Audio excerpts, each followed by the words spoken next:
Petit Hirschsprung deviendra grand. Le podcast qui vous parle de la maladie sans filtre et dans toutes ses formes. À l'écoute des familles et des soignants. Cette chaîne est là pour vous raconter les histoires des plus atypiques aux plus simples. Alors, on vous laisse avec ce récit qui, on l'espère, résonnera en vous. Petit Hirschsprung deviendra grand. Docteur Lavran, difficile de le résumer en quelques mots. Chirurgien gastropédiatre reconnu, il est surtout un personnage à part entière.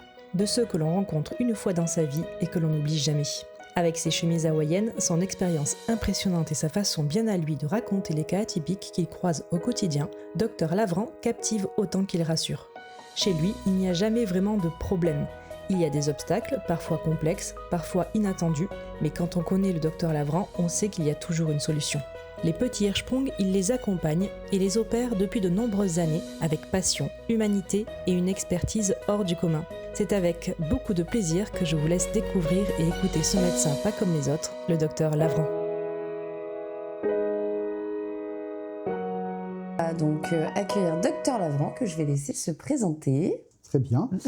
Merci de m'accueillir déjà. Avec grand plaisir. Donc moi je suis le docteur Lavran, je suis chirurgien pédiatre depuis quelques années puisque je suis arrivé à Bordeaux en 2001, fin 2001. Avant j'étais à Nancy et puis j'ai fait une partie de mes études, première partie à Lyon.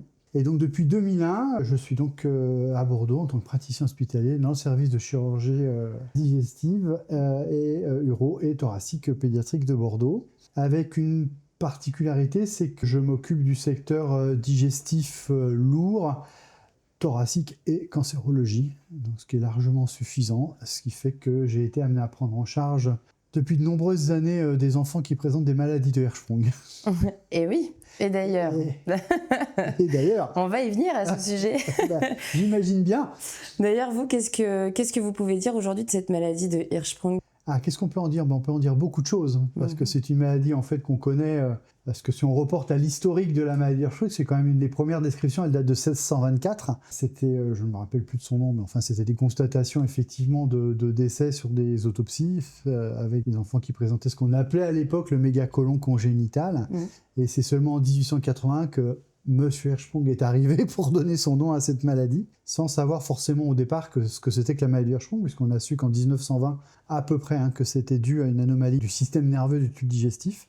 Donc c'est une maladie, oui, qu'on connaît depuis très très très longtemps, historiquement, mais qu'on connaît toujours pas vraiment à fond, puisqu'on a toujours des interrogations. On peut jamais être certain de l'évolution, c'est quand même une maladie qui est chronique sur de nombreuses années, c'est certes ça qui est important, c'est que c'est une maladie chronique, on ne va pas parfois régler le problème simplement en faisant une intervention, c'est des enfants qu'on suit quand même pendant de nombreuses années, tellement longtemps que maintenant on essaie d'organiser le mieux possible pour ces enfants le passage à l'âge adulte. Oui. Et c'est souvent d'ailleurs ce qui pose problème, puisque quand les enfants quittent le milieu pédiatrique, où ils ont un milieu quand même très cocooning, très... tout le monde les chouchoute, quand ils passent dans le secteur adulte, ça devient compliqué. De nombreux médecins dans le secteur adulte ne connaissent pas la maladie de Hirschsprung. Vous allez voir beaucoup de médecins, ils ne sauront pas vous dire ce que c'est exactement. C'est vraiment une maladie pédiatrique au démarrage, mais qu'il faut connaître, parce que c'est une maladie qu'on peut, entre guillemets, traîner toute sa vie, et qu'il faut savoir prendre en charge de façon différente, en fonction des âges, en fonction des niveaux, en fonction de tout ça. Et aujourd'hui, pour justement améliorer ce passage dans la vie adulte, on va dire, vous en tant que chir, ça va être par rapport plutôt à de la transmission, un suivi un peu plus régulier. Ça va être effectivement les systèmes de transition adulte-enfant, en passant par la phase de l'adolescence, qui est une phase à part. Donc nous, on a des systèmes, par exemple, ça marche très très bien en oncologie, avec Maharaja ou dans certaines maladies chroniques. Sur le plan digestif, et en particulier la maladie Hirschsprung, c'est pas aussi simple que ça, parce que ça fait intervenir à la fois des gastroentérologues, des chirurgiens, les psychologues, les diététiciennes, etc. Et tout ça, c'est un ensemble qui est compliqué. Et nos collègues adultes, en chirurgie digestive adulte, ils sont parfois un petit peu plus réticents. Les gastroentérologues adultes, c'est pas franchement leur problème non plus. Donc, faut qu'on arrive à monter des systèmes, et ça, c'est compliqué. On est en cours, on essaye, avec mes collègues gastroentérologues, on essaye de faire cette transition. Et via des systèmes comme nos systèmes de relais comme Maharaja, ça se met en place tranquillement, gentiment. Donc on va en venir aussi plutôt, comme je vous l'ai dit, sur la partie du Hirschsprung, mais plutôt les formes un peu plus compliquées que les formes courtes, ou même certaines formes courtes, mais atypiques. Formes courtes, atypiques. Où vous allez être obligé donc effectivement de mettre soit une colo ou une iléostomie ou une vulvostomie. Comment finalement quand vous prenez l'enfant au bloc, à quel moment vous décidez justement de mettre cet appareillage? Enfin, en tout cas, cette dérivaison. Alors, déjà, il faut savoir qu'à peu près les formes, ce qu'on appelle courtes, c'est-à-dire celles qui ne dépassent pas le recto sigmoïde, c'est 75-80%, c'est variable en fonction des séries. Donc, tous les autres sont considérés comme longues, avec là aussi des variations en fonction des formes coliques totales, voire les formes qui sont les plus épouvantables, grêle totale, où il y aurait 5 à 10 cm d'intestin grêle normalement innervé, où là, c'est la catastrophe. Fort heureusement pour moi, je n'en ai encore jamais vu. Mais bon, on en a quelques-uns quand même qui ont des formes coliques totales et qui nécessitent quand même des soins un petit peu différents. Alors, je pense que la décision de mettre une stomie, c'est plutôt une décision qu'on va prendre. Enfin, là, on parle en urgence, par exemple. Ouais, on va commencer par l'urgence, pourquoi pas. Bon, le tableau clinique classique de l'enfant, c'est une occlusion. Généralement, on s'en doute un petit peu quand même quand on a un peu d'expérience. En voyant les radios, on se dit tiens, celui-là, ça sent le c'est pas très clair. Donc souvent, on va prendre la décision de mettre la stomie. Et c'est bien comme vous parliez des formes courtes, parce qu'on a malheureusement des formes courtes qui se comportent comme des formes longues à la naissance et qui ne répondent pas au traitement. Donc soit on a l'enfant qui naît, qui va pas bien, qui est en occlusion, qui a un tableau d'entérocolite sévère, et là on sait qu'il faut faire quelque chose en urgence parce que ça va très mal tourner si on arrête. Et donc là souvent ces enfants, on va aller faire d'emblée une stomie. Souvent on fait une iléostomie, parce que l'idée quand même de se dire, c'est si on part en principe que c'est une maladie de Hirschsprung, on va se dire on va se mettre le plus loin possible du côlon en restant raisonnable pour pouvoir se dire le côlon on l'exclut, comme ça l'enfant va pouvoir transiter sans difficulté particulière, on va pouvoir le ralimenter. Et on profite bien évidemment de cette intervention qu'on va faire en urgence pour faire des prélèvements sur tout le côlon. Alors c'est très stéréotypé, on est très monomaniaque, c'est-à-dire qu'on fait nos prélèvements à tous les niveaux pour vérifier que chaque endroit est malade ou sain, et puis après en fonction de ça on décidera de la suite. Donc ça c'est la solution, on va dire c'est le moment le plus facile, on n'a pas d'autre solution. Deuxième cas où on va possiblement mettre des stomies, c'est un enfant, on se dit lui c'est une maladie de Hirschsprung.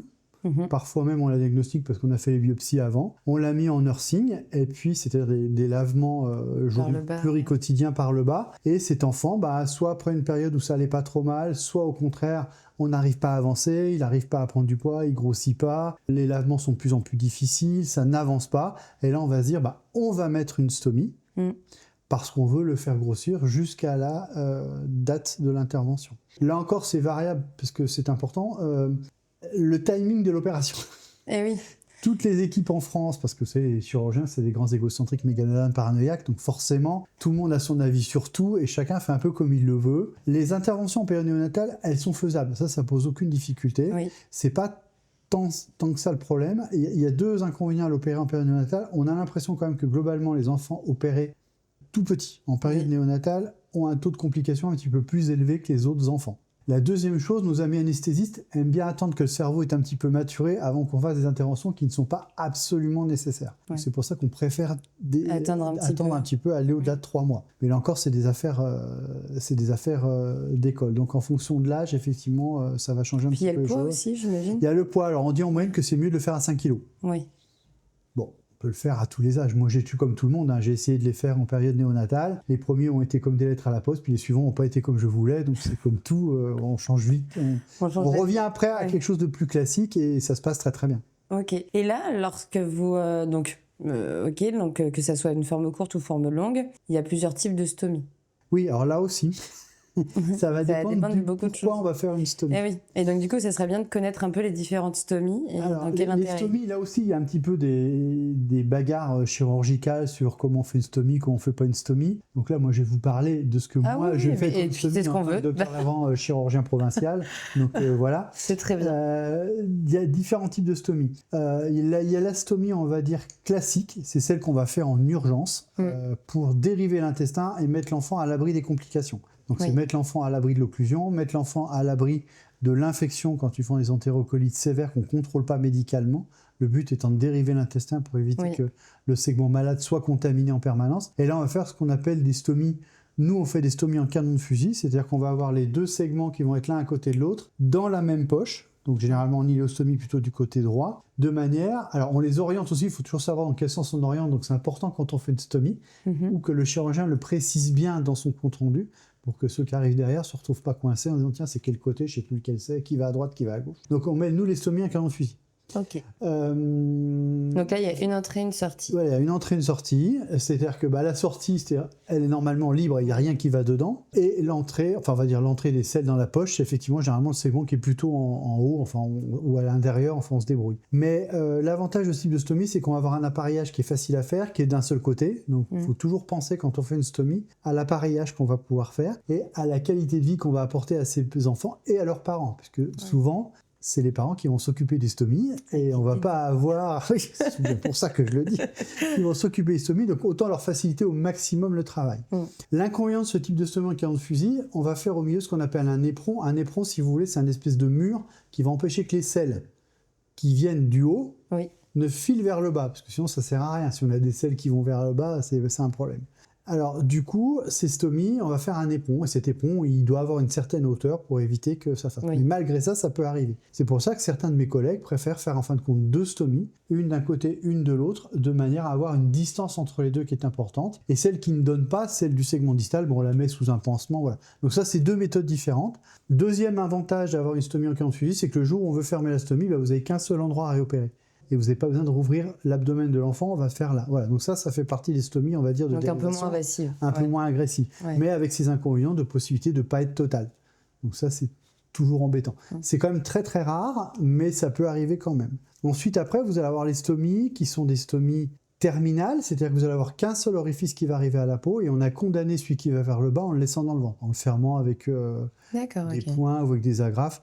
Là, on est plutôt sur les stomies qui sont à vocation de très très très très très longue durée, voire définitive. Donc du coup, nous, on n'en a quasiment jamais, parce que ça, voire de façon temporaire, quand on n'a pas vraiment le choix. Et du coup, on accroche toujours un petit peu l'intestin à l'autre, de manière à, si on a besoin, à le récupérer pour pouvoir... Parce que la stomie chez l'enfant, c'est pas un but en soi. C'est une étape, c'est une phase transitionnelle qui peut être longue, mais c'est une phase de transition. Le but, c'est de ne pas laisser l'enfant en stomie ad vitam aeternam, quelle que soit la pathologie, pas plus le Hirschsprung que certaines autres pathologies, enfin, en moyenne. Et après, vous allez avoir les stomies qui sont un petit peu différentes, qui sont des dérivations partielles. C'est-à-dire, là, il y en a 2 grands types. Il y a les stomies de type Santulli ou les stomies de type Bischoff. Je ne vais pas aller dans les détails, mais c'est en fait des stomies qui permettent, pour des enfants qui ont un intestin qui a une longueur, enfin qui nous permet de travailler, c'est le remettre en charge progressivement, mais se garder une soupape de sécurité pour que ça ne fasse pas d'occlusion. C'est-à-dire que si jamais vers le bas, ça va pas assez vite parce que le côlon est petit ou l'intestin est petit ou une grosse pas tellement l'hypertonie parce que ça on a d'autres moyens de jouer, mais un côlon un peu petit qui a jamais fonctionné ou une dysmotricité, vous pouvez faire une dérivation partielle qui a l'avantage de permettre l'intestin d'aval, on va dire l'intestin distal qui va pouvoir recevoir des selles, parce qu'on sait que les selles, pour la trophicité de l'intestin, mais ça je pense que mes collègues vous l'expliquer, pour la trophicité de l'intestin, on a besoin d'avoir des selles qui vont dessus, et donc ces stomies partielles, elles permettent d'avoir une petite quantité de selles qui vont aller dessus, et le trop plein qui peut pas aller dans ce tube digestif va ressortir tranquillement par la stomie. Au lieu de ressortir. Voilà, au lieu de ressortir par la bouche et de coller des occlusions. Donc en fait c'est une sécurité, et ce système-là, ça a l'avantage de pouvoir, par exemple, être obstrué de façon temporaire par des systèmes de bouchons, qui fait que dans la journée, par exemple, on peut boucher le système pendant 1 heure, pendant 2 heures, pendant 3 heures, de manière à entraîner de plus en plus le tube digestif à accepter de plus en plus de sel pour ces intestins avec une dysmotricité, qui vont pouvoir, en fin de compte, progressivement se dilater, progressivement fonctionner et se remettre en circuit normal. Le but à terme étant qu'on n'ait plus de stomie, qu'on n'ait plus de débit dans la stomie, et là, on sait à partir de ce moment-là qu'on va pouvoir fermer la stomie en sécurité. Donc là, on en a 2 types en fonction de la dilatation de l'intestin, mais voilà. Et c'est quand même des stomies qu'on utilise, nous. Enfin, moi, je suis un grand partisan de ce type de stomie, parce que l'autre solution, quand on a des stomies en canon de fusil, par exemple, c'est de faire des instillations, c'est-à-dire prendre des selles et les instiller dans le tube digestif. Donc là, c'est voilà. Oui, pour qu'en fait, il y ait toujours une motricité. Prépare l'intestin, et puis surtout, le fait d'injecter des selles dedans entraîne la motricité de l'intestin. Donc ça, c'est important, c'est le même principe que pour les vessies. Si on les vessie, on les vide pas, on les remplit pas, ça marche pas. Et c'est le principe du nursing. Le nursing, je pense que moi, je suis un partisan du nursing parce que le fait d'avoir un côlon qui va se remplir, se vider, pour sa motricité, c'est bien meilleur. Et donc, les suites, à mon avis, sont plus simples. C'est aussi une des raisons pour lesquelles je pense que faire la chirurgie à 3 mois, c'est mieux que de la faire en période néonatale. C'est contraignant pour les familles. Ça, on est tous d'accord là-dessus. Oui, bien sûr. Mais ça s'apprend et ça se passe plutôt pas trop mal. Oui. Donc vous, ce que vous faites, finalement, c'est de le faire le plus tôt possible. De refermer la stomie. Alors, l'idée, oui, c'est effectivement, c'est de faire... Mais alors, problème, c'est qu'il faut toujours qu'on soit en sécurité quand on ferme une stomie. Parce Ouais, qu'il n'y a rien de pire pour les parents que de fermer la stomie, et pour l'enfant bien évidemment, de fermer la stomie et d'un mois après se dire ça va pas, on la rouvre. Donc maintenant on est quand même plus prudent qu'avant. Peut-être qu'on garde les stomies plus longtemps que ce qu'on faisait avant, pour que quand on la ferme, il faut que ce soit définitif. Quelle que soit la pathologie, pas simplement le oui, Hirschsprung. oui. Parce qu'en fin de compte, la stomie dans le Hirschsprung, bon, pas toujours évident, mais c'est pas le plus qui va rester longtemps, c'est pas le plus courant. Mais comme vous disiez tout à l'heure, il y a des Hirschsprung qui sont pas comme dans les livres. C'est trop beau quand c'est comme dans les livres. Oui. D'ailleurs, on va y venir aussi à ces formes atypiques. Mais donc là, concrètement, lorsque vous mettez la stomie, vous, l'objectif, ça serait quand même, en tout cas dans la majorité des cas Hirschsprung, c'est quand même de la refermer assez rapidement pour justement avoir toujours un intestin avec une motilité qui serait... Déjà, ouais, et puis surtout, c'est nous l'idée quand on met une stomie sur une maladie Hirschsprung, par exemple en urgence, c'est qu'on n'a pas de choix. C'est l'enfant qui a fait sa perforation, c'est l'enfant qui a un Hirschsprung qu'on n'arrive pas à contrôler par des nursing. Donc le but, c'est d'attendre l'âge idéal pour faire la chirurgie. Vous savez, au-delà de 3 mois, 5 kilos. Donc c'est pour ça. Et généralement, dans la majorité des cas, ça nous permet, enfin dans la totalité des cas, ça nous permet de faire le diagnostic et d'avoir la hauteur supposée de la maladie. Et donc là, on va savoir, c'est des interventions, c'est des principes en 2 temps. Hein, c'est-à-dire que là, on va mettre la stomie en urgence et on va faire la chirurgie définitive du Hirschsprung à 3 mois, 5 kilos. Et dans ces cas-là, dans l'immense majorité des cas, on va fermer la stomie d'emblée parce que logiquement, on a enlevé toute la maladie et tout devrait se passer correctement. On a encore fait opérer 2 hier, donc c'est exactement ce qui s'est passé. On a fermé la stomie. Alors, c'était typique, parce qu'hier, on avait 2 enfants. Un qui était avec une forme longue, colique totale, et un autre court. Et donc, les 2 sortent du bloc sans stomie. C'est-à-dire qu'il y en a un qui n'avait pas avant, et l'autre a perdu la sienne dans la bagarre. Donc, c'était bien pour lui. Oui, parce qu'en fait, vous ne pouvez pas forcément prévoir tout le temps que vous allez retirer la stomie ou pas. En fait, dans le principe, on va prévoir de retirer la stomie, s'il n'y a pas de raison particulière, mais les conditions opératoires font que parfois c'est plus difficile, la suture qu'on a fait, on n'est pas certain, et donc on peut décider dans des interventions comme ça, que si ce qu'on a fait, on se dit, c'est quand même un peu limite, on a un risque de complications élevé, on va donc laisser la stomie, ou en refaire une plus exactement, de manière à ce que l'intestin qu'on a mis en position normale, on le laisse cicatriser tranquillement pour éviter les abcès, les sténoses, etc. Donc du coup, voilà, donc ça peut être l'intérêt de mettre une stomie. Et là, dans l'idée, si tout va bien, par contre, pour le coup, c'est de la fermer dans les 4 à 6 semaines qui suivent. Voire plus court pour certaines équipes. Notre habitude, c'est plutôt 4-6 semaines, mais on pourrait le faire une fois à 15 jours, 3 semaines, quand on est sûr qu'il n'y a pas de complications, on peut parfaitement remettre en circuit le système.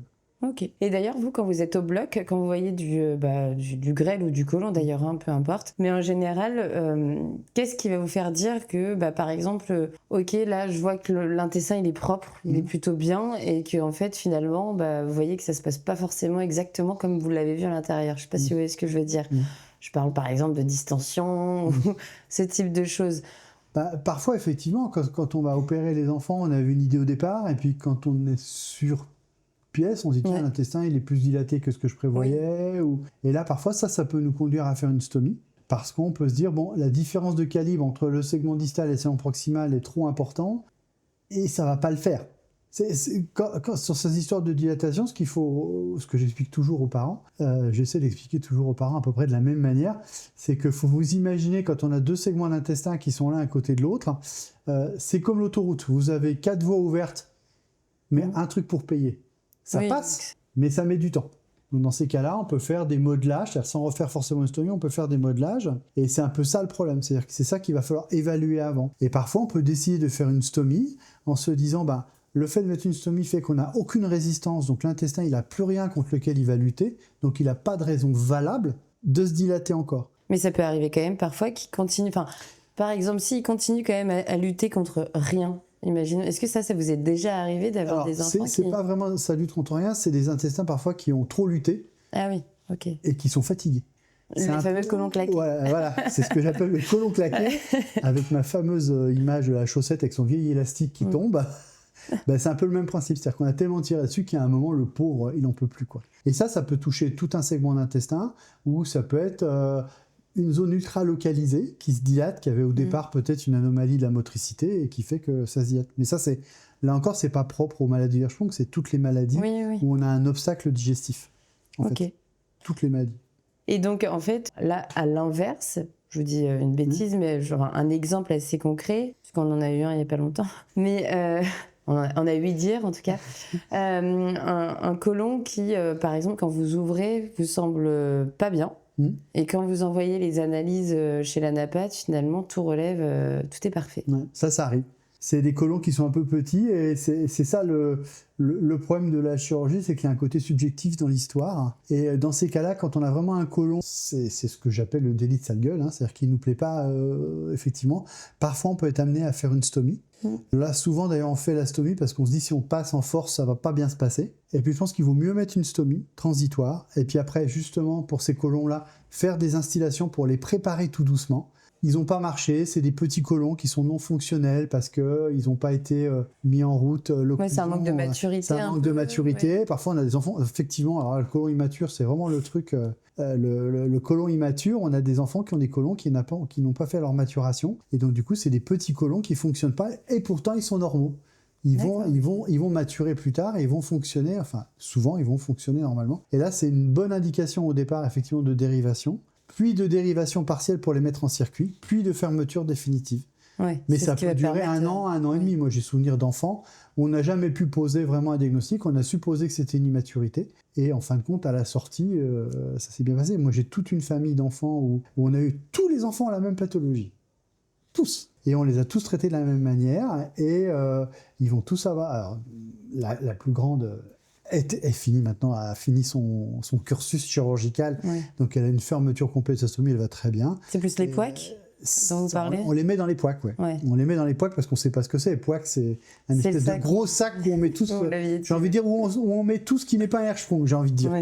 C'est pas tout à fait vrai, parce qu'il y a des poids qu'on connaît, les anti-HU syndrome ou certaines autres anomalies des protéines musculaires, des fibres musculaires, on a des diagnostics, mais c'est pas... Mais il y en a où vous savez pas et vous Non, dites... il y en a où on n'a pas de diagnostic, et c'est vrai que souvent c'est plus compliqué à gérer. Et là, c'est souvent les enfants qui restent en stomie des années parce qu'on n'a pas de solution miracle à leur proposer, quoi. Oui. Bon, après, en soi, le POEC, c'est quand même la pseudo-obstruction intestinale chronique. Oui, donc finalement, c'est un peu ce que vous dites, quoi. C'est un peu, bon, ça marche pas, allez. Donc là, c'est là où on a l'intérêt de ces stomies de dérivation partielle ou des choses comme ça, parce que ça nous permet de garder une trophicité du côlon. Parce que ce qu'il ne faut pas oublier, c'est qu'un côlon, enfin un tube digestif non utilisé, est un tube digestif qui s'abîme. C'est-à-dire qu'au bout d'un certain temps, vous allez avoir une pullulation microbienne dedans, des côlons qui vont s'infecter, et on va être amené à opérer en urgence catastrophique des enfants qui sont en choc septique parce que leur intestin a pullulé, ou c'est une poche de pus complète. On a tous en tant que chirurgien des souvenirs dont on aimerait se passer. Les fameuses colites et tout. Des fameuses colites, et c'est horrible parce qu'on fait des interventions en urgence et sur des enfants qui sont dans un état clinique qui sont extrêmement précaires. Et, oui. Et donc là, la question aussi par rapport à ces stomies, parce que on en avait déjà parlé d'ailleurs, sur le reste que vous laissez. Beaucoup de choses. Oui. C'est d'ailleurs pour ça que je suis là. Mais du coup, le reste d'intestin qui va être en aval. Oui. Ouais, en aval. Du coup, en général, vous laissez à peu près combien ? Tout en sachant que vous savez que possiblement vous allez laisser l'enfant une année minimum en stomie. En général, vous laissez combien de centimètres de... Ça dépend. Ça dépend de la pathologie. Là, de Hirschsprung, du coup. Un Hirschsprung, généralement, quand on fait la stomie en urgence, là, on n'est pas parti pour la laisser 1 an. Parce qu'on est parti pour la laisser 3 mois. Donc, le principe, c'est de se mettre sur la zone qui nous paraît saine. Oui. Alors, ce qu'on fait généralement dans ces cas-là, c'est qu'au moment où on va faire la stomie, on va faire des prélèvements qui vont être envoyés au laboratoire d'analyse pour savoir si la stomie est en zone saine. Parce que souvent, la stomie, même si elle est en zone malade, entre guillemets, elle va quand même fonctionner. Puisqu'on a vu qu'on a une évacuation d'un tuyau vers l'extérieur, par simple pesanteur, ça marche plutôt pas trop mal. Mais ça ne veut pas dire qu'on est forcément en zone saine. Donc quand on a l'habitude, en tant que chirurgien, on arrive quand même à savoir, on va se mettre au-delà de la zone dilatée, parce que l'idée c'est de permettre à la zone dilatée, qui est la zone en fin de compte saine, parce que c'est le problème qu'on a eu pendant 40 ans quand on a commencé à faire la chirurgie des Hirschsprung. Pendant 40 ans, on a enlevé la zone dilatée, parce qu'on pensait que c'était la zone malade, alors qu'en fait c'est la zone saine. Jusqu'à ce que certains chirurgiens, Soave, Swenson, etc., Duhamel, parce que c'est Swenson, Duhamel, Soave, dans l'ordre chronologique, puis De La Torre. Mais tout ça, c'est à partir des années 60. De 1920 à 1960, on faisait des chirurgies où on enlevait la partie dilatée, on disait mais mince, ça ne marche pas. Alors qu'en fait, cette partie dilatée, c'est juste la victime. C'est la victime collatérale de la maladie. Et donc, en fait, quand on fait une stomie, on va se mettre au-delà de cette zone dilatée, juste au-dessus, pour pouvoir permettre à cette zone dilatée de récupérer et ne pas perdre cette longueur d'intestin derrière quand on fera la chirurgie définitive. Et cette zone dilatée, en général, c'est très aléatoire. Okay. La maladie Hirschsprung, c'est une maladie très particulière parce qu'effectivement, la zone qu'on voit, c'est la zone saine. C'est la zone dilatée. Et la zone malade, c'est celle qui, en fin de compte, quand on la regarde, quand on a l'habitude, on sait que le côlon, il n'est pas normal, parce qu'il est un peu plus gris, il a des espèces de petites trabéculations, on se dit, lui, il a une tête qui ne me revient pas. Et donc, le problème de la maladie de Hirschsprung, c'est qu'elle a plusieurs zones. Elle a la zone pathologique, où il n'y a pas de cellules ganglionnaires, et la fameuse zone transitionnelle. Cette zone transitionnelle, elle est généralement courte dans les formes courtes, mais dans les formes longues, elle peut être très longue. Donc, elle peut faire 15 cm, elle peut faire 20 cm. Et l'inconvénient de ces pathologies, de ces maladies de Hirschsprung, c'est que cette zone transitionnelle, c'est pas un arrêt net. C'est-à-dire que vous avez là le niveau, et là au-dessus vous êtes sain, là vous êtes en zone transitionnelle. Non, elle est beaucoup plus rusée parce qu'elle est comme ça. Elle peut être en diagonale, donc, ou en oblique. C'est-à-dire que si vous faites votre prélèvement là, vous vous dites, bah ok, c'est ça. Si vous l'aviez fait là, il serait pathologique. Donc si vous laissez à la phase finale de l'opération de la zone pathologique, bah, vous vous retrouvez dans les ennuis. C'est pour ça, nous, depuis toujours, moi j'ai appris comme ça, depuis au moins 20 ans, grâce à mes maîtres, en fait, nous, quand on fait au bloc, quand on fait l'analyse, on envoie toute la collerette de résection pour que notre collègue anatomopathologiste, elle va examiner toute la circonférence, en fait. Et donc, on ne peut pas laisser passer une zone transitionnelle. Et encore en plus, vous laissez encore une marge de manœuvre, parce que finalement, vous retirez toujours 10 cm en plus. Pas 10 cm de plus, mais souvent, on est très large, j'avoue, aisément. Mais même quand on n'est pas très large, on sait, en fait, la distance, on sait souvent à la fin. C'est-à-dire que dans les techniques opératoires, il y a 3 grandes techniques principales, qui sont les mêmes depuis 1960, 2, etc. Et donc effectivement, le but c'est d'enlever toute la zone malade plus la zone transitionnelle. Ça c'est très important de ne jamais laisser de zone transitionnelle. Et après, même sur les formes courtes, alors c'est souvent sur les formes recto-sigmoïdiennes où là on est parfois un petit peu large quand même.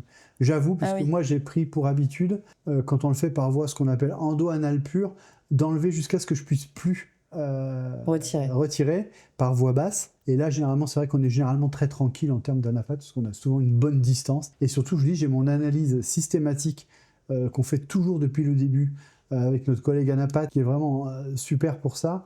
Et elle sait que je veux toute la surface, qu'elle me compte tous les plexus, pour que je sache s'il y en a un d'anormal ou pas. Et puis après, on fait le tri. Ok. Donc du coup, elle examine tout, ça prend du temps, mais au moins, on est tranquille sur le résultat. Oui, parce qu'en général, il faut compter quoi, 1 mois pour le résultat. Alors, pendant l'opération, on a le résultat en 20 minutes. Oui, quand vous faites de l'extemporané, donc après, en direct. Voilà, on l'a en direct, mais après, le résultat définitif, non, en une dizaine de jours, on l'a généralement. Enfin, tout dépend des laboratoires dans l'état de surchauffe dans lequel ils sont. Et nous, en ce moment, ils sont en train de déménager. Donc, c'est une vraie catastrophe. Ils vont migrer sur l'hôpital Haut-l'Évêque, qui est complètement de l'autre côté de Bordeaux. Donc, c'est beaucoup moins simple que maintenant. Ils auront une antenne ici, mais ça va être compliqué. Mais bon, voilà, ils auront un beau labo... écolo bio, parfait. Et oui, au moins, ça serait comme la réa ici. Voilà. Et alors là, on va venir plutôt aux formes assez atypiques. Je crois que vous en connaissez un. Même plusieurs. Mais quelques-uns, comme ça. J'avoue que vous, à Bordeaux, vous êtes bien lotis. Mais par exemple, donc, on prenait effectivement l'enfant en urgence où on est obligé de justement faire une dérivaison avec une stomie et se dire... Ok, à 3 mois, on le remet tout de suite en continu pour une bonne motilité, voilà, que le côlon se passe bien. Voilà. Et après, on a certains enfants où on fait effectivement tout ce chemin et finalement, ça coince quand même. Donc finalement, vous les remettez parfois en stomie. Alors, il faut savoir à peu près quand on regarde de façon globale les enfants qui ont des maladies de Hirschsprung, on a à peu près globalement 30% des enfants qui, après chirurgie, on va dire primaire, qui était censée être la chirurgie définitive du règlement des affaires, si j'ose dire, on a 30% des enfants qui ne vont pas comme on souhaiterait qu'ils aillent. Alors bien sûr, comme toujours, c'est à des degrés divers. Donc quand on a un enfant qui ne va pas comme on veut, il y a plusieurs types de complications post-opératoires. La première, il y a l'obstruction, c'est-à-dire l'occlusion qui persiste. Et ça peut être dû à quoi, du coup, cette occlusion qui va être persistante? J'y arrive. Il y a l'occlusion qui persiste. Il y a les enfants qui vont faire des infections, ce qu'on appelle les pseudo-entérocolites du Hirschsprung, c'est ce qu'on craint le plus, y compris sur des enfants qui allait parfaitement bien, et c'est le coup de tonnerre dans le système. C'est d'ailleurs parfois c'est ce qui est le plus c'est la complication, on va dire, la plus grave qu'on ait chez les enfants qui ont des maladies de Hirschsprung. Et puis après, vous avez les enfants qui ont des fuites. Donc ceux-là, leur vie n'est pas en danger, ils ne sont pas en insécurité. Ils sont quand même en inconfort, et c'est effectivement une insécurité sociale. Alors, les enfants qui persistent en occlusion, quand tu as un enfant qui a été opéré d'une maladie de Hirschsprung et qui reste en occlusion, il faut qu'on cherche pourquoi il est en occlusion. Là, on a plusieurs types de causes qui sont parfois aussi variables en fonction de la chirurgie utilisée. Il faut savoir que depuis qu'on étudie un peu la chirurgie, il y a 3 grands types d'interventions. Il y a le Swenson, le SOAV et le Duhamel. Sachant que dans le Swenson, c'est l'intervention la plus complète, puisque là, on ne laisse pas de maladie résiduelle. Mais selon la technique qui a été utilisée, on va laisser un petit peu de muscle, et ce muscle en lui-même, il peut poser des problèmes. Le Duhamel, c'est une autre intervention qui a ses propres complications. Le SOAV a aussi ses propres complications. Mais quand on regarde, on n'a pas une intervention qui est, on va dire, qui va être meilleure que les autres. Donc tout est faisable et tout dépend de l'habitude en fait des chirurgiens. Oui. Et quelle que soit la technique, certains vont vous faire une voie endo-anale pure, comme nous on fait systématique pour les formes courtes, s'entend. Il y en a qui vont faire une endo-anale cellio ou robot assisté.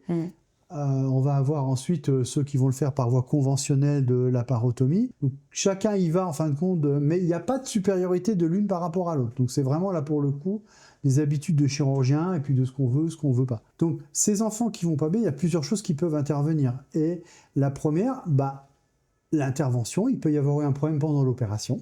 Ça arrive. C'est que le montage qu'on a fait, quand on est, surtout c'est l'apanage des voies, ce qu'on appelle endo-anal pur, où on contrôle que de l'extérieur mais pas de l'intérieur, si j'ose dire. Et il peut y avoir un twist. Okay. C'est-à-dire que l'intestin, en fin de compte, quand on l'a descendu, au lieu de descendre tout droit, il s'est tordu un petit peu, il a fait un petit virage, et ça peut entraîner des tableaux occlusifs qui sont assez difficiles d'ailleurs à diagnostiquer, parce que parfois sur les radios ou sur le toucher rectal, on ne voit pas grand-chose, et souvent il faut faire une endoscopie. Ensuite, vous allez avoir les enfants qui, à l'endroit où on va avoir fait la suture, ils vont faire ce qu'on appelle une sténose, c'est-à-dire un rétrécissement, une cicatrice qui va devenir rétractile. Donc ça, c'est à l'examen clinique ou aux opacifications qu'on va le voir, et on va pouvoir traiter ça par des dilatations, etc. Vous avez ensuite les enfants, on en revenait tout à l'heure au problème de la zone transitionnelle, où on a laissé de la zone malade et de la zone transitionnelle. Ça c'est parce qu'on a fait la biopsie à un endroit, c'est sain, sauf que derrière, c'est pas sain. Donc là, ceux-là, malheureusement, ça fait partie des 1 à 10% d'enfants qu'il faudra réopérer de leur maladie. Vous avez ensuite les patients qui ont fait des complications. C'est-à-dire que vous avez une intervention qui ne s'est pas passée aussi bien que ce qu'on voulait. Ils ont fait un abcès, ils ont fait des lâchages de suture, donc ça s'est infecté, ça a cicatrisé, ce qui finissent quand même globalement à peu près toujours par cicatriser. Et là, ces enfants, ils font des sténoses qui sont plutôt rigides, qui sont plutôt assez dures, et qui sont assez souvent difficiles à traiter par des simples dilatations. Donc parfois, on est obligé de faire des endo-incisions. Enfin, là encore, on a des techniques. Et puis, vous avez ces enfants qui, effectivement, on ne trouve rien d'évident. Il y a des cellules ganglionnaires normales, et il n'y a pas de sténose cicatricielle, il n'y a pas eu de complications, et pourtant, ils ne fonctionnent pas.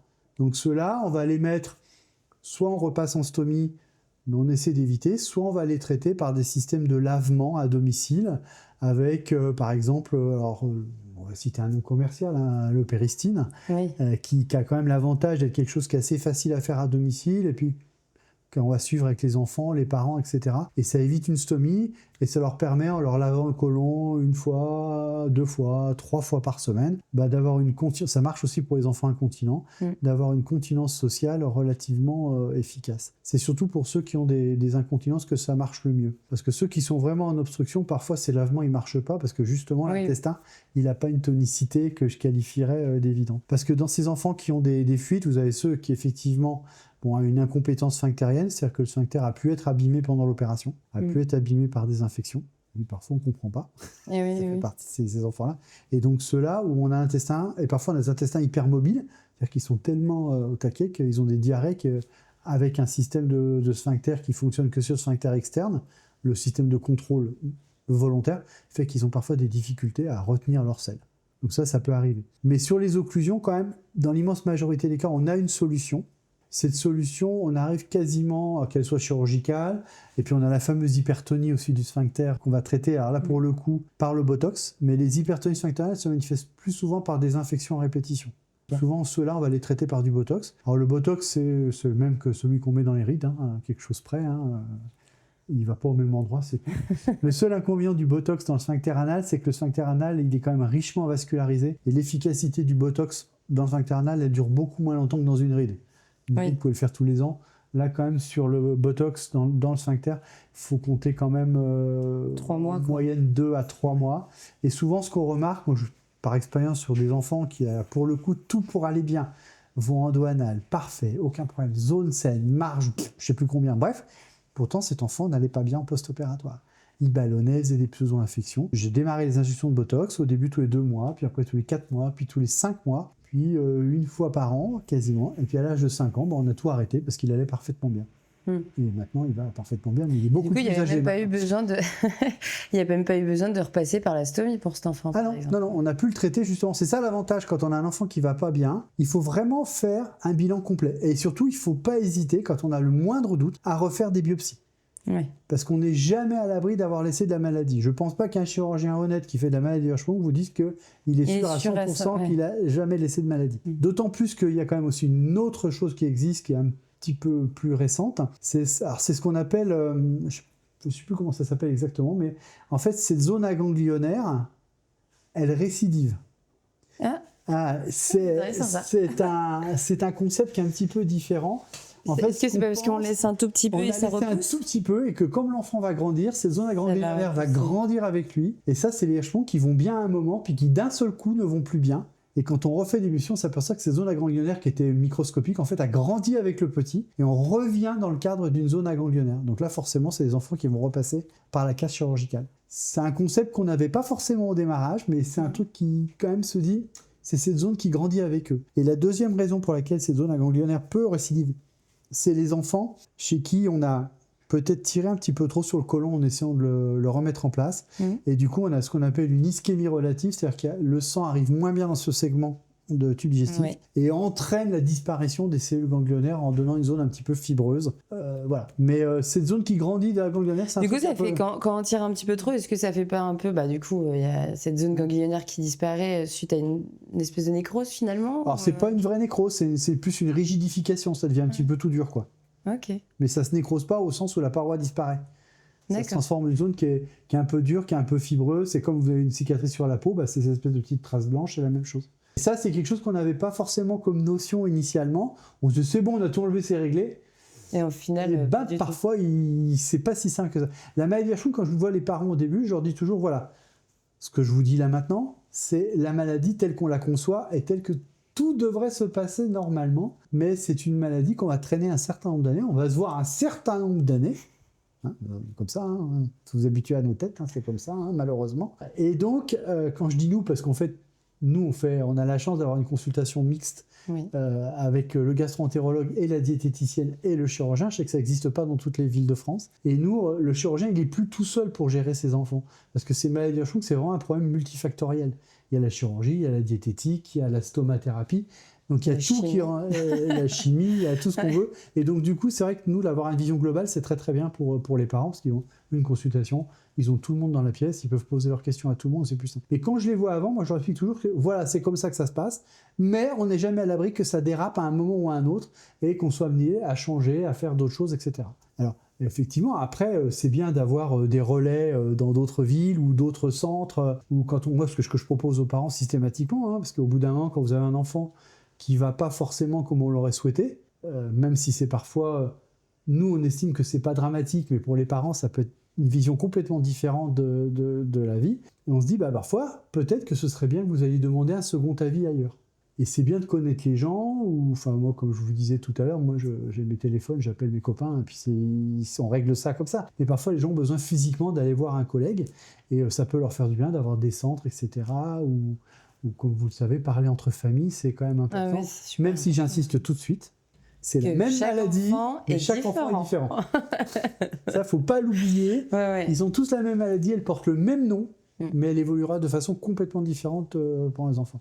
Oui, parce que ça, c'est vrai que on en parle d'ailleurs aussi, enfin, on en a beaucoup parlé avec tout le monde, c'est que chaque praticien le dit, c'est-à-dire qu'on peut mettre 5 formes courtes côte à côte, il n'y en aura aucun qui va se ressembler. Alors non, il n'y en a aucun qui va se ressembler, et puis même quand on a une forme courte avec nous en tant que chirurgien, on est plus rassuré qu'une forme longue.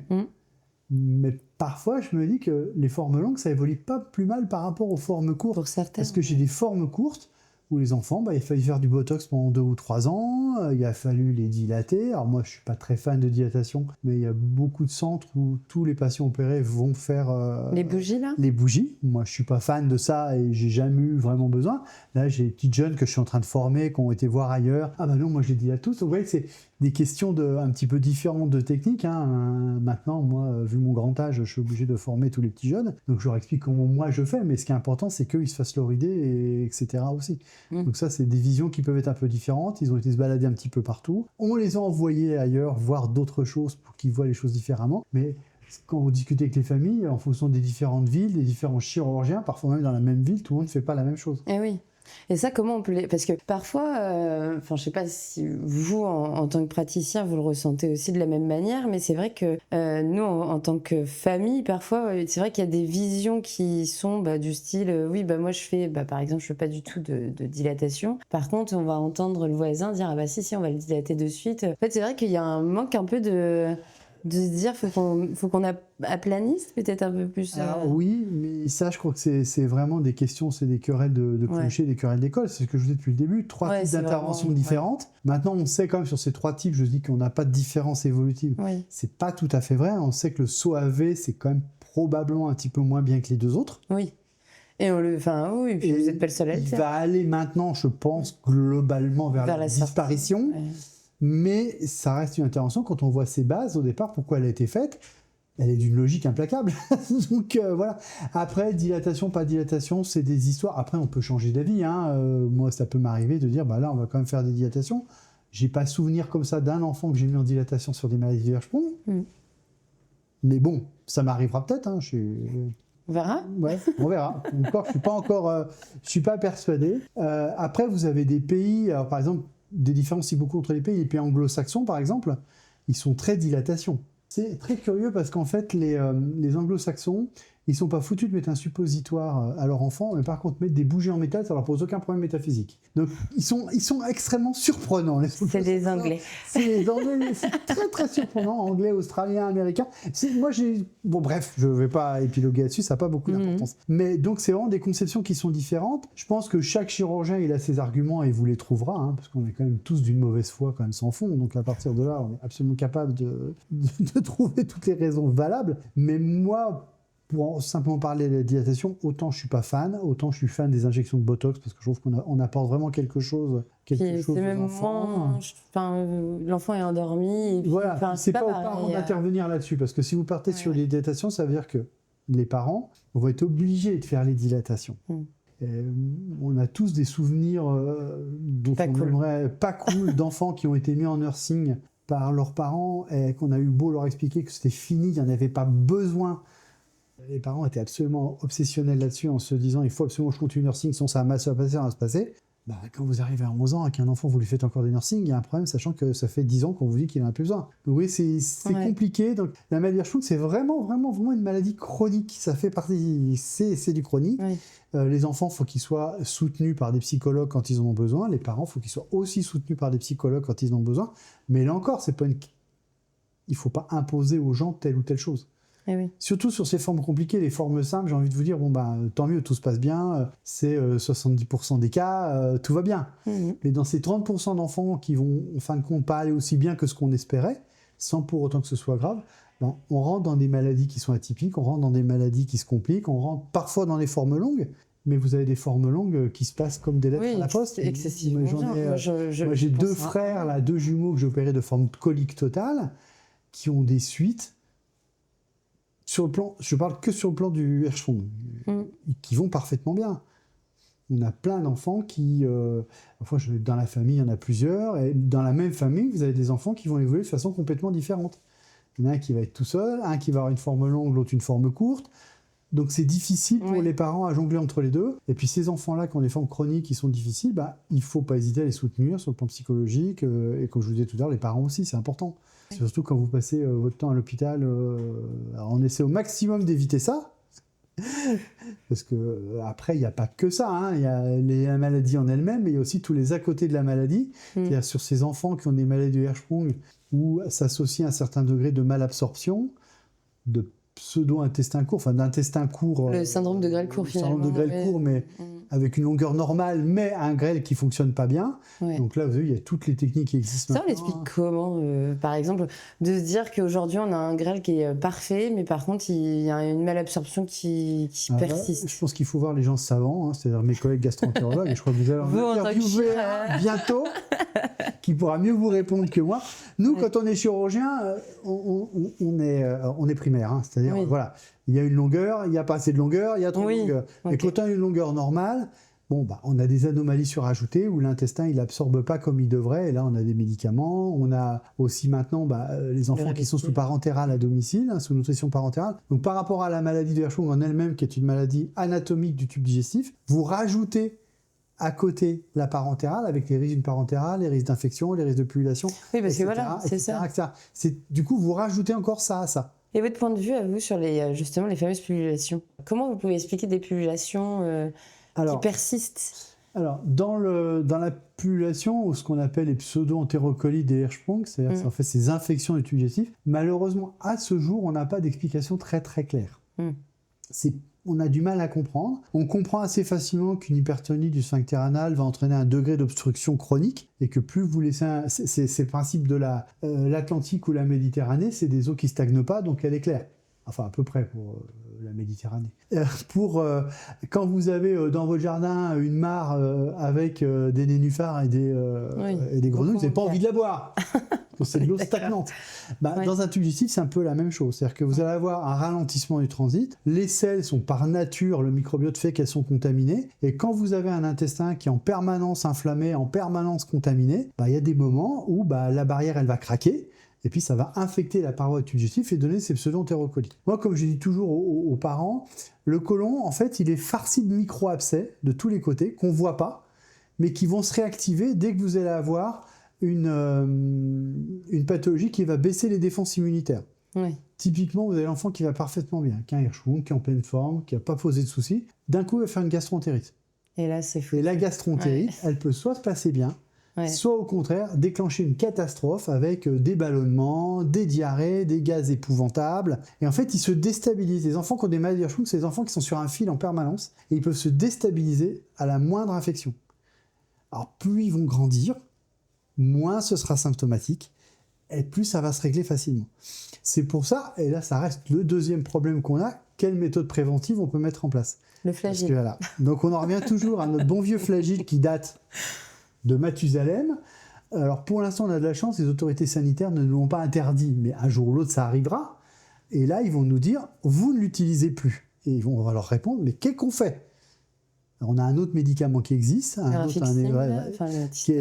pour lequel nos collègues gastro-entérologues ne sont pas très pour qu'on le donne systématiquement en prévention continue sur des maladies Hirschsprung. Alors on joue avec le reste, on joue avec les diététiques, on joue avec les probiotiques, on joue avec plein de choses comme ça. Moi, alors, c'est peut-être de la poudre de perlimpinpin, on y croit, on n'y croit pas. Mais moi, tous les hivers, en période de gastro, je dis à tous mes patients qui ont des maladies Hirschsprung, prenez des probiotiques en préventif, même si tout va bien, pour couvrir toute cette phase de gastroentérite. Il y a autre chose aussi que il y a de la levure aussi. Alors la levure, on va dire c'est l'ultra-levure. Alors l'ultra-levure, là aussi c'est rigolo, c'est quand même le médicament, je crois que tout le monde en a eu dans sa vie à un moment ou un autre, ça doit avoir pas moins de 100 ans ce médicament, enfin j'exagère, mais... Le problème de l'ultra-levure, c'était le précurseur de tous les probiotiques, puisqu'au début il était utilisé pour les diarrhées, tout bêtement. Et en fait, effectivement, c'est un probiotique, c'est des levures, des bactéries, qui vont essayer de coloniser le tube digestif pour prendre le pas par rapport aux mauvaises bactéries, entre guillemets, et limiter la population. Okay. L'inconvénient de l'ultra-levure, c'est que vous voulez le donner, alors si je me souviens bien, c'était 5 gélules, au début quand j'ai commencé, c'est que le dernier, c'était 5 gélules par kilo. Ah oui, donc ça commence donc ça devenait énorme comme quantité, beaucoup, sachant que c'était des gélules à 50 mg. Donc après, il y a eu les sachets à 200, les gélules à 200, mais même comme ça, c'est des quantités astronomiques. Donc là, après, on a tous les labos, etc., qui ont fabriqué leurs probiotiques avec des quantités qui sont quand même beaucoup plus appréciables pour les enfants. Ah oui. Là encore, je ne vais pas donner de nom, mais il y en a plusieurs qu'on utilise chez les enfants. Voilà. Après, il y en a un qui va marcher chez un, pas chez l'autre.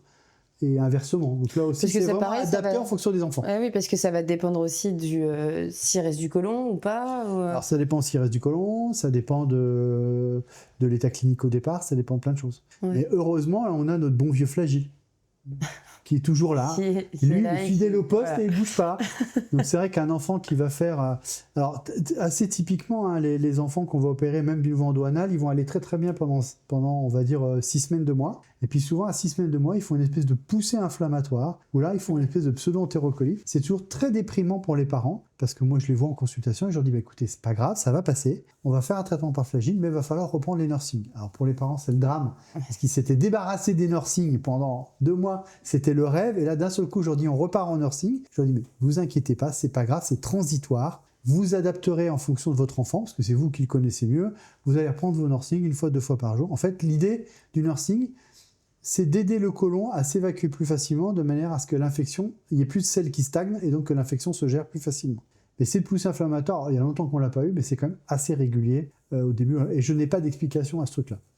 Par contre, je sais que, parce que effectivement, vous avez la mauvaise passe d'annoncer les nursings, que nous, on n'aime pas forcément. Lorsque vous annoncez les nursings, mais par exemple que c'est très compliqué, parce que je sais que vous l'avez fait pour certains patients, et ça se passe bien du coup maintenant, vous proposez aussi, quand c'est très très compliqué, aussi pourquoi pas soit une infirmière qui peut passer pour aider, etc. Donc ça c'est quand même super intéressant sur la vie sociale, je pense, entre parents, enfants. Il y a des parents qui, pour des raisons qui sont les leurs, et on n'a pas le droit de juger ou pas juger, qui ne veulent pas ou n'arrivent pas à faire les nursings, parce que des parents qui ont peur de faire mal, qui ont peur, et ça peut se comprendre, ça ne me pose pas de souci. L'inconvénient du nursing, c'est qu'il faut le faire au minimum 2 fois par jour. Alors quand vous êtes sur des grandes villes, ça pose pas de souci majeur, parce qu'on a les systèmes d'HAD, d'hospitalisation à domicile, où vous pouvez avoir une puéricultrice qui va passer 2 fois, 3 fois par jour. Ouais. Mais quand vous êtes dans des coins un petit peu reculés, c'est compliqué.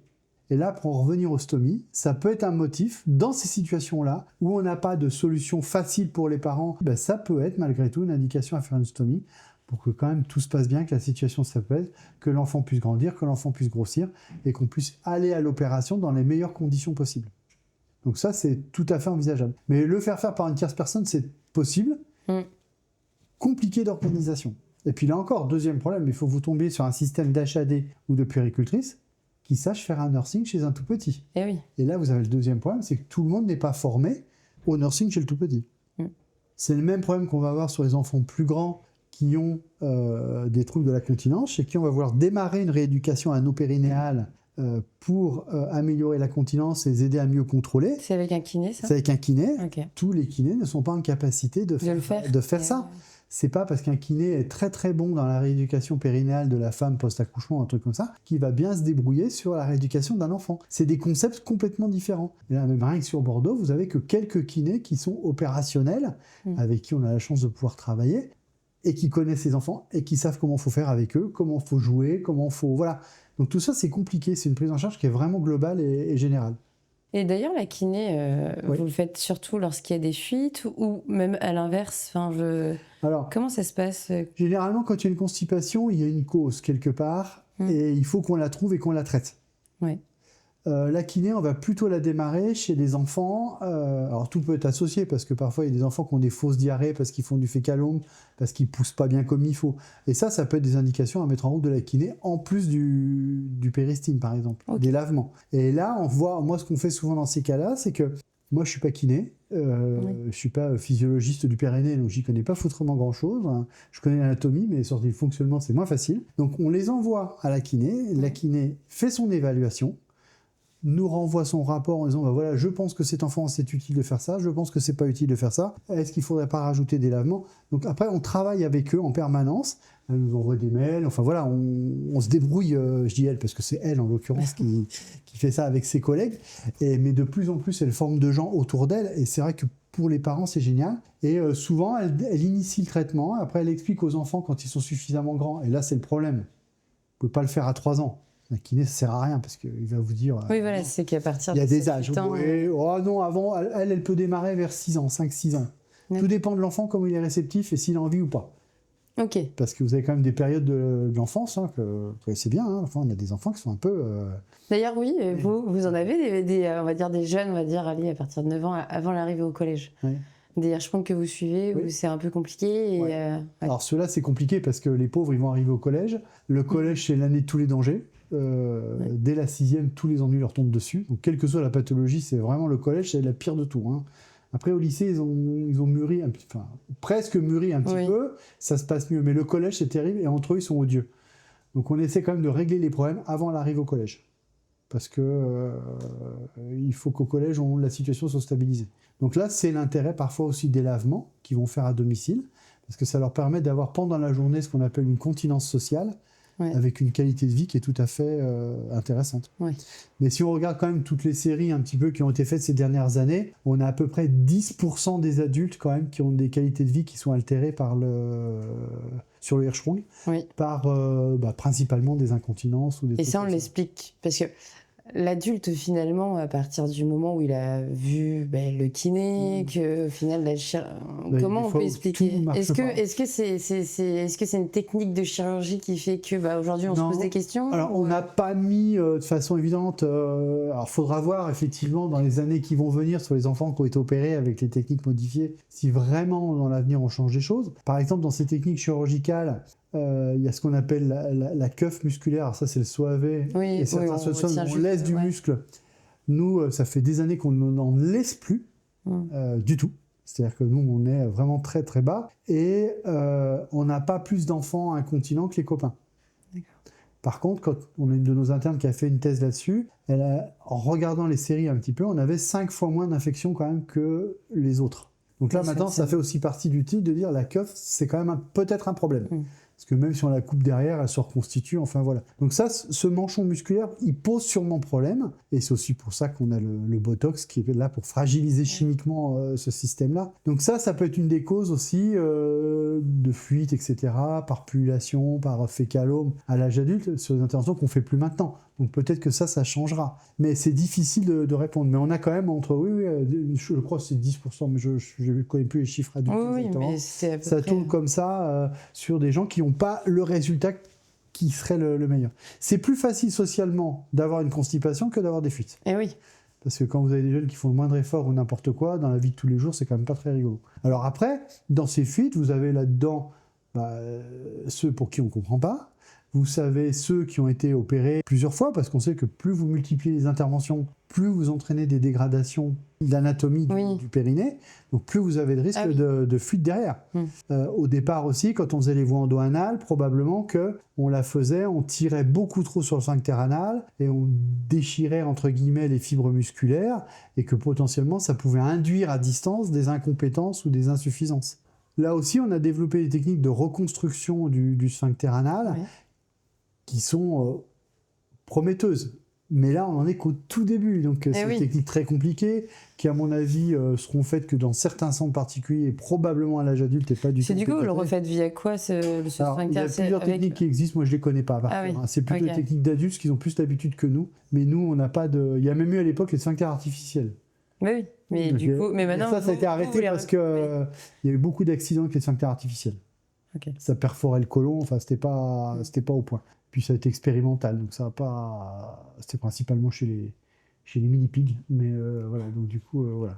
Chez les enfants, on n'a pas de technique de reconstruction stricto sensu pour l'instant, du moins moi j'en connais pas, mais je sais que ça se développe chez l'adulte, et je pense que ce sera plus chez l'adulte quand on aura épuisé, nous, toutes nos techniques habituelles.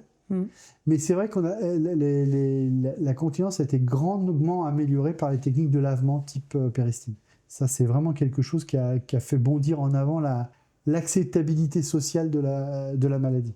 Donc c'est pour ça que, comme je dis aux parents, on va trouver une solution. Je ne sais pas forcément encore laquelle, mais on va y réfléchir. Il y en a toujours une quelque part. Jamais de problème, toujours des solutions. Et le problème, il y en a, mais oui, mais on va les solutionner. En tout cas, voilà. C'est le but. Et après, j'ai aussi une question, parce qu'on a posé la question à une gastro, mais j'aimerais bien avoir l'œil d'un chir, sur tout ce qui est greffe intestinale. Oui. Vous, aujourd'hui, c'est quoi votre réponse par rapport à tout ça? Par exemple, vous avez un enfant il lui reste 20 cm et on commence à vous parler de greffe intestinale, puisqu'on voit beaucoup ça au Canada, par exemple. Ma réponse est très simple, c'est aller voir mon ami le professeur Chardot.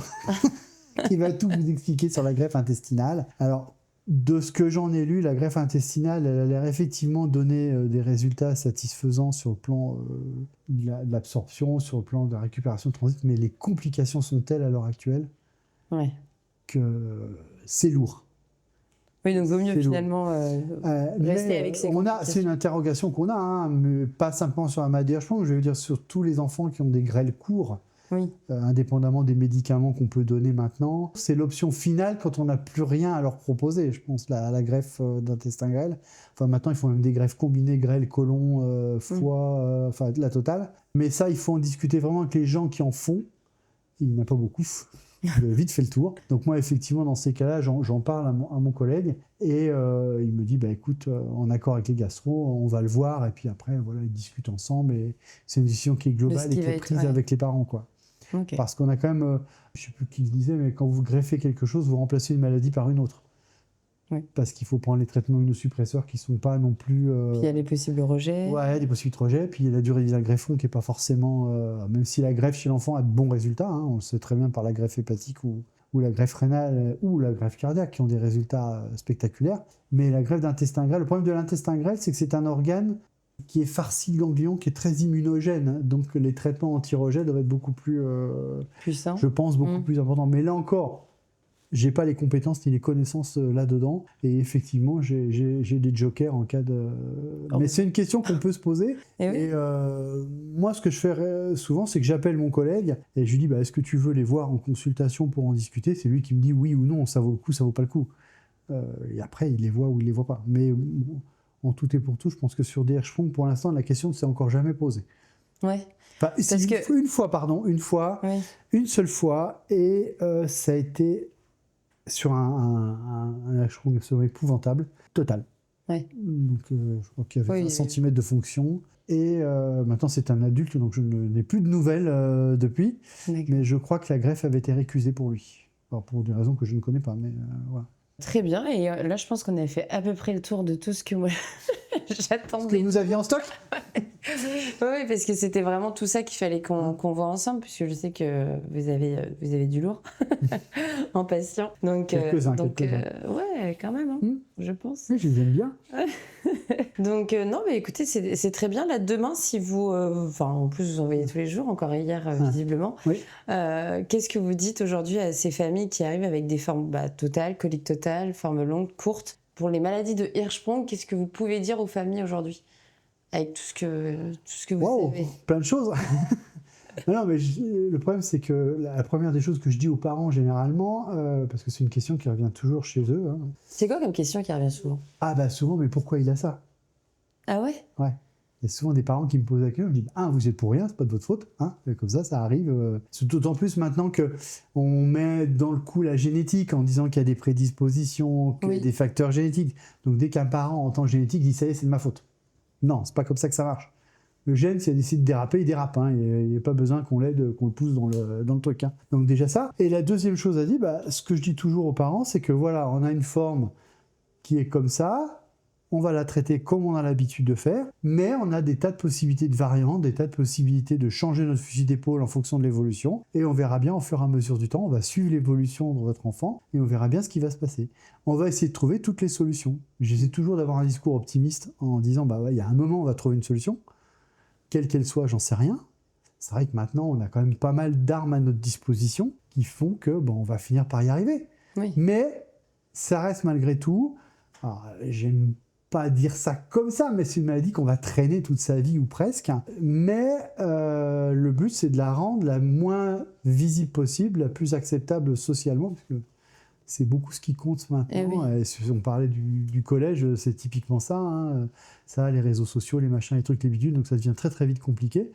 Mais faut jamais désespérer. On doit trouver une solution. Oui. C'est ce que j'essaie de dire. Après, c'est facile à dire. Moi, je suis dans mon petit bureau, je suis assis sur ma petite chaise, je suis du bon côté de la barrière. Oui, c'est sûr que c'est pas vous qui vivez la Exactement. partie sociale. Donc, il y a toute une partie de la vie à domicile que moi, je ne connais pas, de comment les parents nous le disent, hein, bien sûr. Hein. On peut savoir qu'on connaît bien comment ça se passe. Hein. Mais il y a des tas de familles, ils nous envoient de temps en temps des petites photos, en nous disant, voilà, il va bien, il a été à la piscine. il fait du vélo.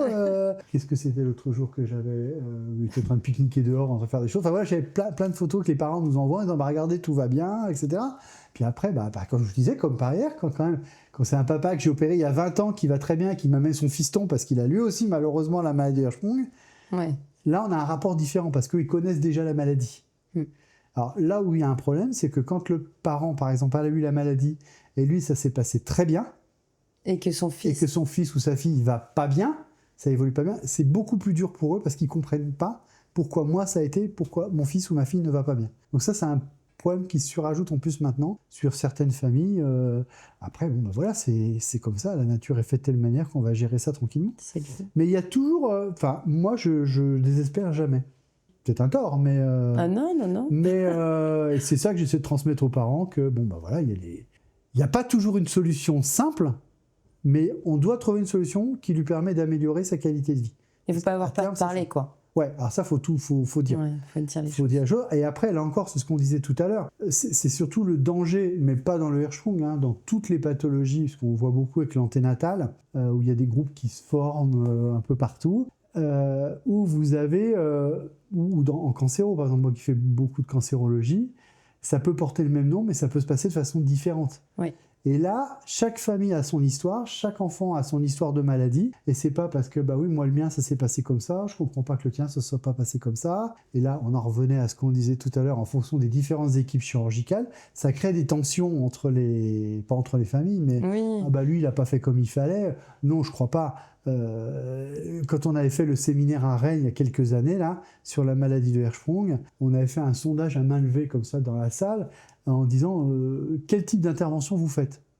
Bon, on est arrivé exactement au résultat de la littérature, c'est que vous aviez un tiers qui faisait du Hamel, un tiers qui faisait des Swenson, un tiers qui faisait des SOAV. Oui, c'était que les chirurgiens français, enfin francophones, on va dire, parce qu'il y avait des Belges aussi. Donc ça veut dire quand même que personne n'est d'accord sur ce qu'il faut faire, et là encore, il n'y a pas de preuve qu'une intervention soit meilleure que les autres. Il y a juste le SOAV maintenant qui descend un petit peu d'une petite marche, gentiment, tranquillement. Est-ce qu'il sortira du podium? Je pense pas, parce qu'il doit sûrement avoir ses indications. Moi, perso, j'en ai jamais fait, mais voilà. Mais c'est pas formel, c'est plus on se dit, on le sent comme ça, quoi. C'est compliqué, toutes ces histoires, parce que ça c'est une famille, parce que c'est très bien pour que les gens se soutiennent entre eux. Oui. Et je pense que les médecins, on n'a pas à mettre notre nez là-dedans. C'est-à-dire qu'entre familles, on doit rester entre familles.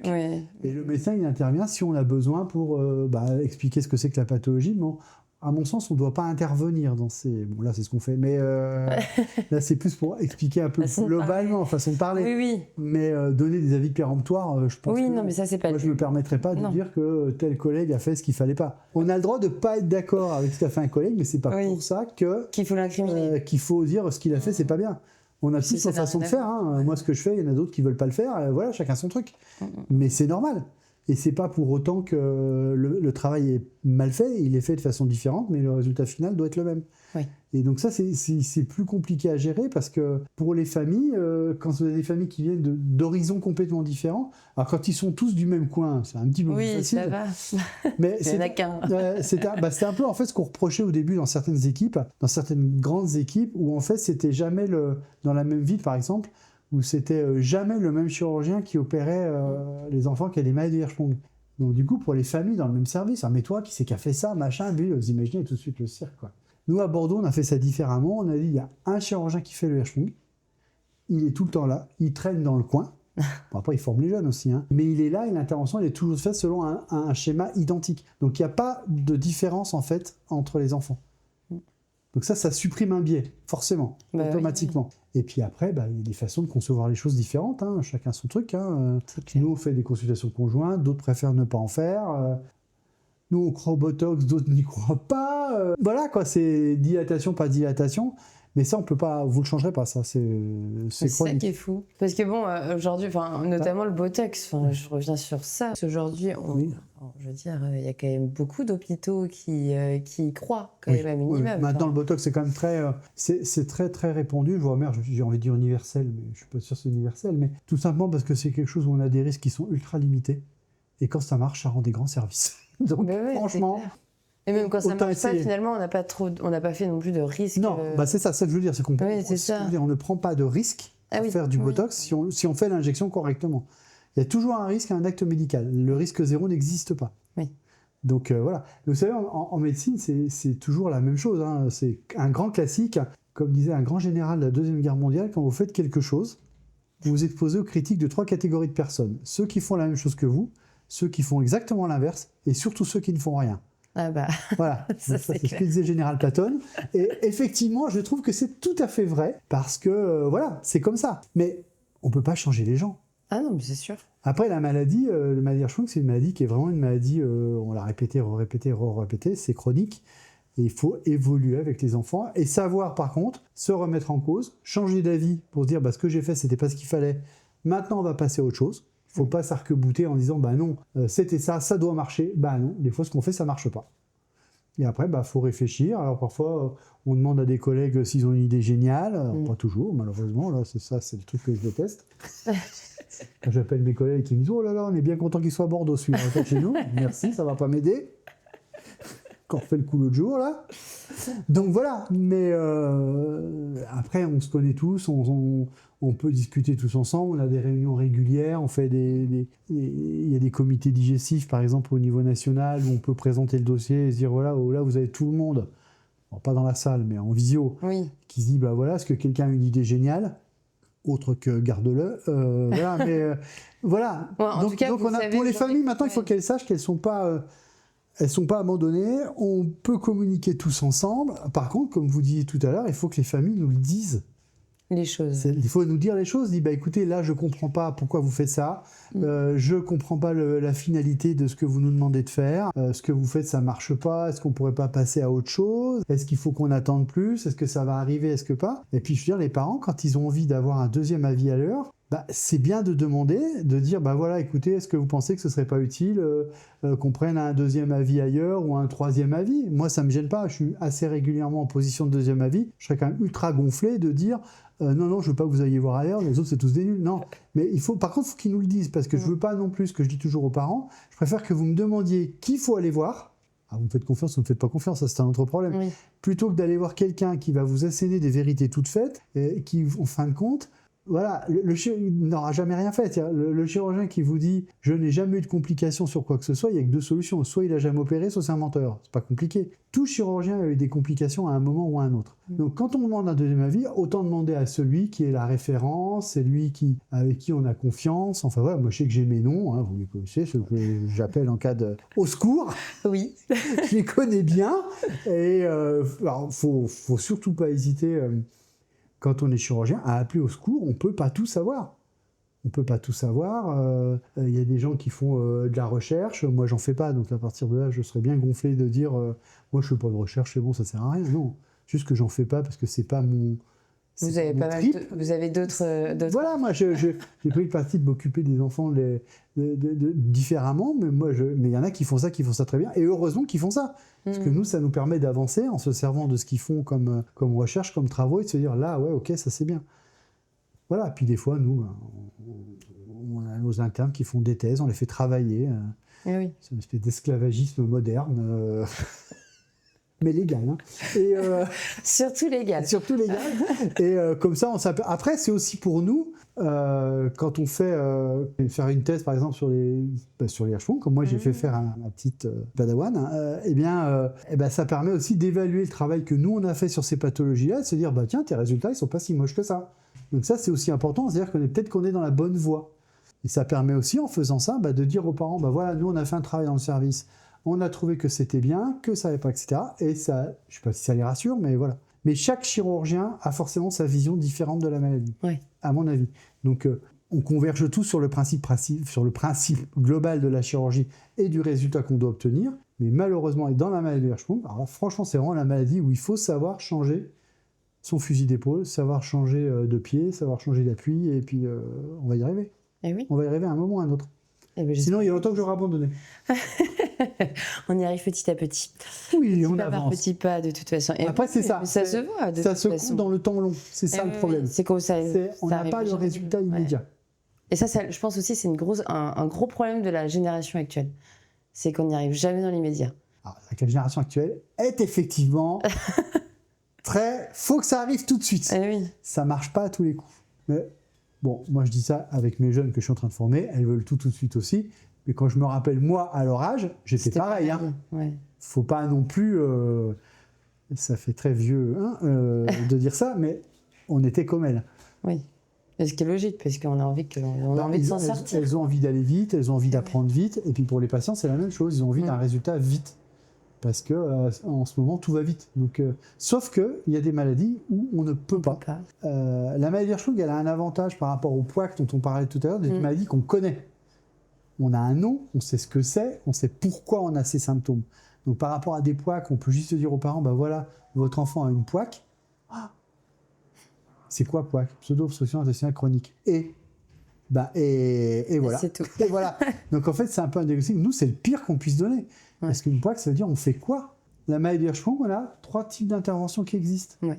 On a les variantes. On a des choses à proposer à un moment ou à un autre. Alors bien sûr qu'au travers, on voit bien à peu près 10% des adultes ont encore des signes. Donc ça prouve que dans 10% des cas, on n'arrive pas à avoir le résultat parfait.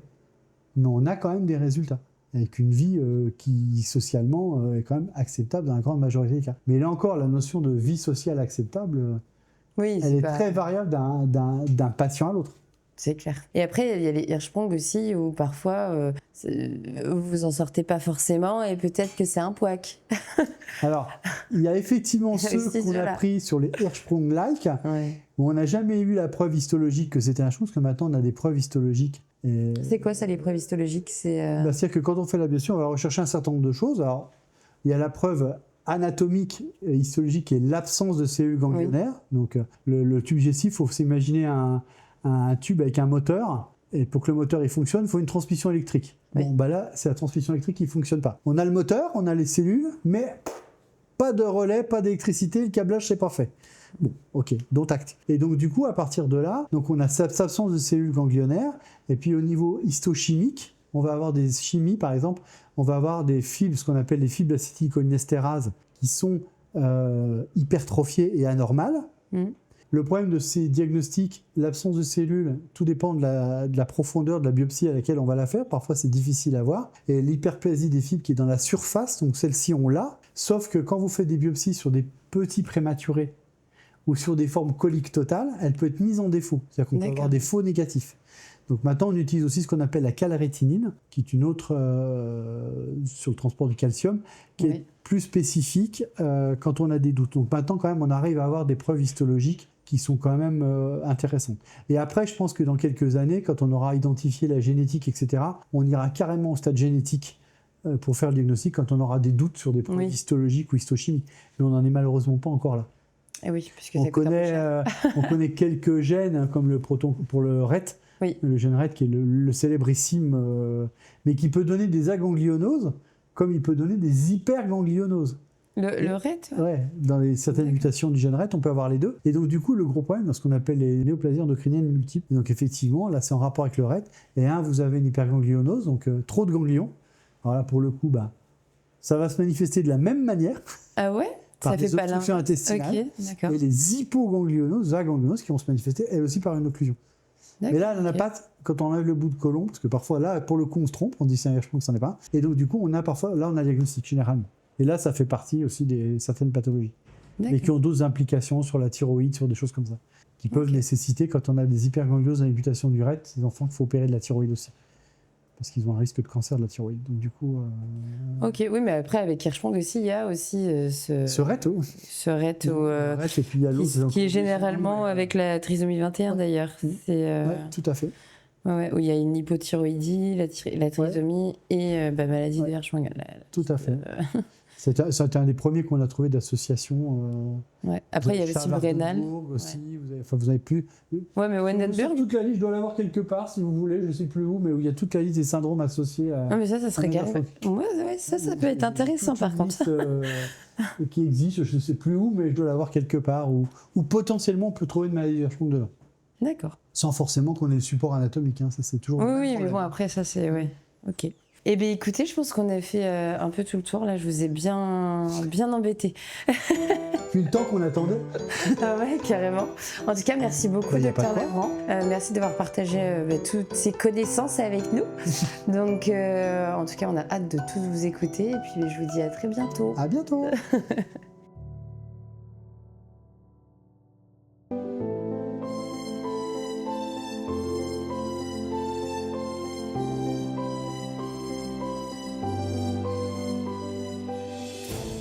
En conclusion de cet épisode, nous retenons avant tout de la rencontre avec le docteur Lavrant, chirurgien à l'hôpital Pellegrin, un professionnel épatant, passionné par son métier et doté d'un immense savoir.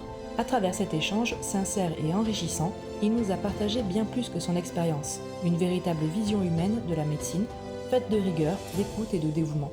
Merci au docteur Lavrant pour ce moment précieux, inspirant et rempli d'humanité. Et rendez-vous dans le prochain épisode, Entre mère et fils, avec Sandra et son fils Dylan, aujourd'hui âgé de 23 ans.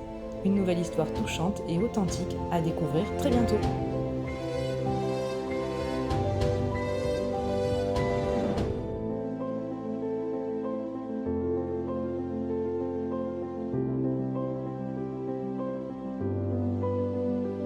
Petit Pong deviendra grand.